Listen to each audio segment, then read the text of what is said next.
Hi there, this is a Metanoia Minute. I'm Max.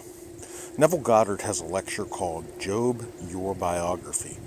And in the after section where he answered questions from the audience, he told a story about getting a new pair of shoes and walking down a downhill, slippery sidewalk in San Francisco.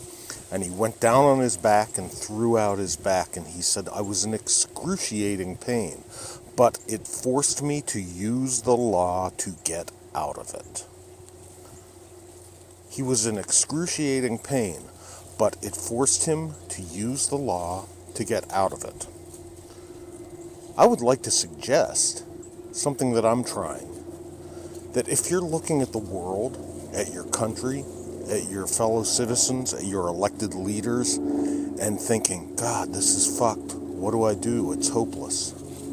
Think of Neville walking down that slippery downhill sidewalk and throwing out his back and how he reacted to it. Let me know what you think in the comments below. And as always, thanks for watching.